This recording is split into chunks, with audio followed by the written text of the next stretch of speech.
Mary and Joseph, with their newborn in tow, journey to Jerusalem, and the first thing they do, the very first place they go when they arrive, is the temple. They do what is right and customary. Having sacrificed 2 turtle doves in the temple, they present their newborn son, they present Jesus to God to give thanks for the life they bore. And somewhere in the temple that morning was a man named Simeon. Simeon was gray and frail. He had waited his whole life to see the Messiah. He waited his whole life to see God's coming into the world and the triumph of his people. His face bore evidence of his wisdom and experience in forms of laugh lines hugging his cheek, crow's feet around his eyes. Simeon knew his tradition well. The long-awaited Messiah was expected to come as a great leader, a king, wise in battle with armies upon armies behind him. With trumpets sounding and cymbals clashing, the Messiah would arrive in Jerusalem, throw out the Roman occupiers, and take his place on the throne. He would right all wrongs, punish the wicked, lift up the lowly.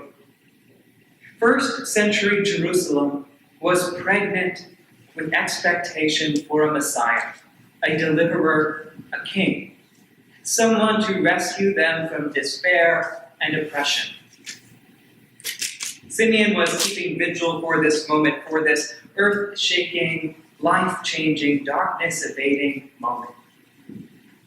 And then he saw Mary and Joseph, probably dressed in tattered cloaks, worn and frayed from their long journey, and he saw their son, their baby, swaddled in bands of cloth, still smelling of frankincense and straw. And Simeon took this babe, this Jesus, into his arms, and he looked into his eyes, and he praised God. He thanked God. He perhaps even sang to God, because he knew in that moment he had seen salvation. Somehow he had seen God's breaking into the world. And it was not in the triumphant victory of a new king, or in the overthrowing of the powerful. It was not through mighty battles or conquest, but in the eyes of a baby. There was a prophet Anna also in the temple that day. She spent all of her days in the temple in the presence of God. Anna spent all of her days in prayer, in fasting, in anticipation for this day. And when Anna saw this newborn baby and had heard of all that had come to pass, she too praised God, thanked God, perhaps even sang to God. She began to tell everyone who came to the temple looking for healing and hope of God's climbing down into the world, perhaps in the form of a baby. Simeon and Anna marveled at this moment. They sang the song of the angels. Fear not, I have seen good news of great joy. They shouted the acclamations of the shepherds. The Lord has made known to us a good thing. Simeon and Anna believed that in the coming of Jesus, the world had finally changed, that history had turned a corner, that this was an earth-shaking, life-changing, darkness-evading moment. Life would never be the same, thanks be to God. But can't you just imagine the response of a curious onlooker in the temple that day? Can't you just picture the confused, muddled faces of those standing in the midst of their singing and dancing? It was just a newborn baby in their arms, a powerless, speechless newcomer to the world. Whatever salvation this baby might work is still only a promise and a hope. Whatever teaching he might offer will remain hidden for many years. Nothing has happened. Herod still sits on his throne, Caesar governs from afar, and the world looks as it did before. And still, Still, only with this hope, the hope found in the soft cry of a newborn baby, Simeon and Anna turned to God in praise, in thanksgiving, perhaps even in song. In early February, the church around the world celebrates the ancient festival of Candlemas. The day we celebrate Simeon and Anna. The festival occurs some 40 days after Christmas. For many centuries, Candlemas was the official day to take down your Christmas greens. So those of you who still have Christmas greens up, you have been born. It is the official end of the Christmas and Epiphany season.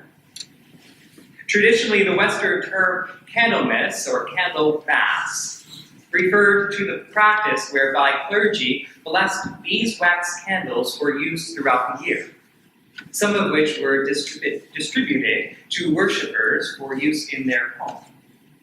And it makes sense because the ancient festival marks a midpoint of winter, during the darkest months in our hemisphere.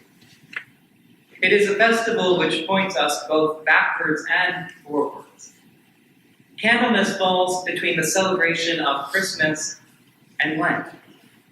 Candlemas was officially observed last Thursday, but something tells me that our church was not going to be packed that night, so here we are.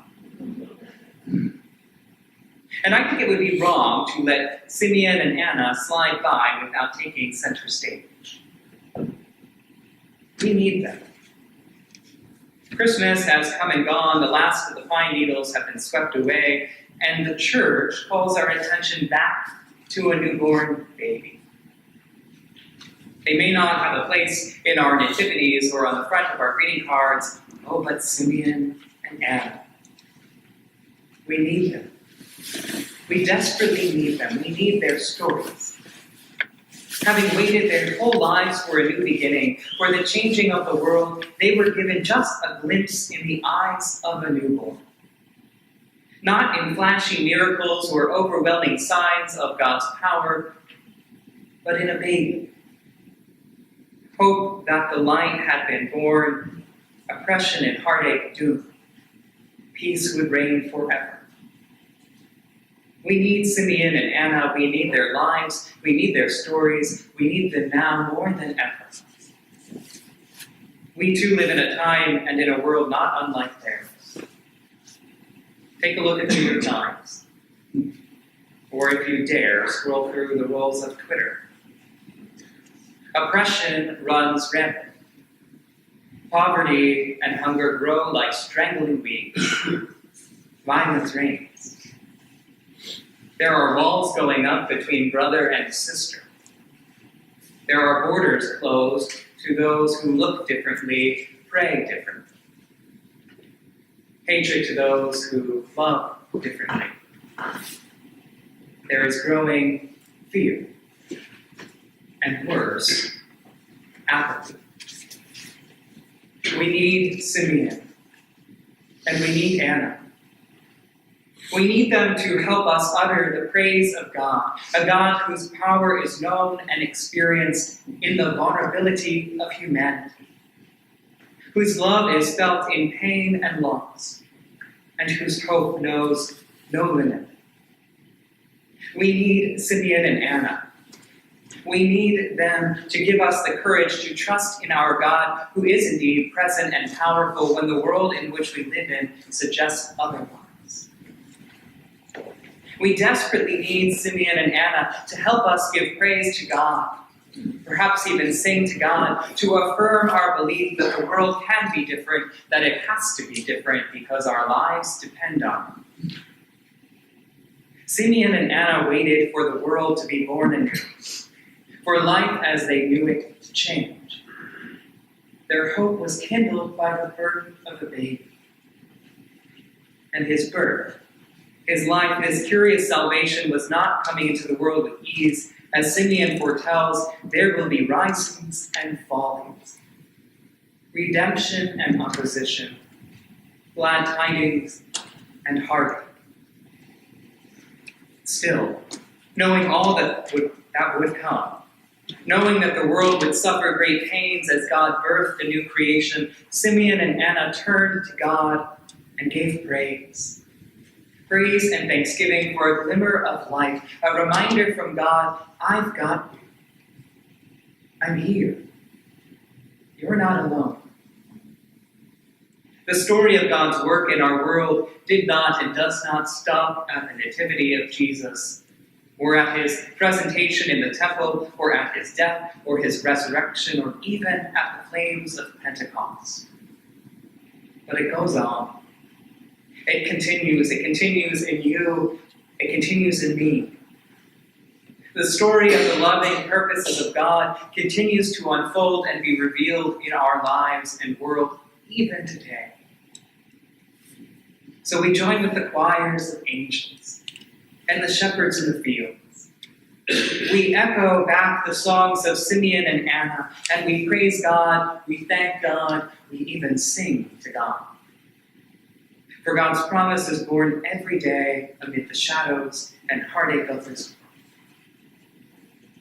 And for that promise, for that assurance and that hope, we say thanks be to God.